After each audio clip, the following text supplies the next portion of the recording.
Miguel Iterati here at the iBot Vaults, and we're going to get into a boxing video blog here. We got a lot of boxing action this weekend, but the big thing is going on in boxing is at the Forum in Inglewood, California on Saturday, the 16th of May, and you've got the return of Gennady Golovkin, the acknowledged #1 middleweight in the world.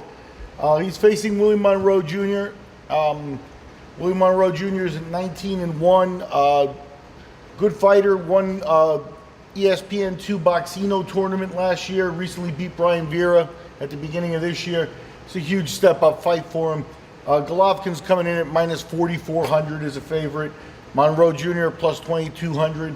So obviously you can see the way this one is expected to go. Golovkin's been kind of weird in the news. He's lauded for his power and his knockouts and stuff, and he was talking about possibly going the distance in this one. He wanted to show he can manage a full-length fight, and I don't know how that's going to work out. It could work out in Monroe's favor. Monroe's a pretty good boxer, pretty slick boxer, a good athlete. I mean, he's not, the damage isn't adding up on him. Maybe he's got a shot on the cards, but that's a stretch here. He's, like I said, he's a step up, or in a step up fight, and Golovkin is basically probably already looking past him to other fights.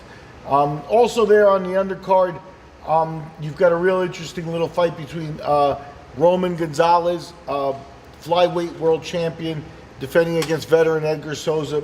Gonzalez is 42-0. He's 27 years old. He's already got world championships in 3 weight classes, but they're minimum weight, light flyweight, and now flyweight. But this guy, he's at minus 3,200 on this one, like I said, and Edgar Souza's at plus 1,600, even though Souza is former world champion himself and a long, close to 60 fights on his resume, really great fight. Gonzalez is the type of guy who at this point in his career, if he puts on, he's fighting at about 115 pounds here, rather flyweight is 12, but he's been taking fights in the 115 pound which is super flyweight, and then above that at bantamweight. So he's actually fought in the bantamweight division. If he puts on approximately 6 more pounds from where he is now, there's a shot that he could have world championships in 5 different weight classes. And I think that's what this kid is going for. I think he's coming to the United States to do it, because for the weight classes that he has been, he's been heading over to Japan for a lot of the competition over there. He's been dominant there, obviously. So big things are expected here. He's fought in the States before, but this is a showcase fight for him.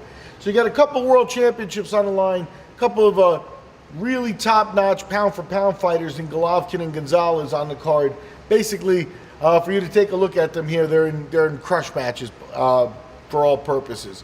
At any rate, we'll look at these after the fights. Talk to you later.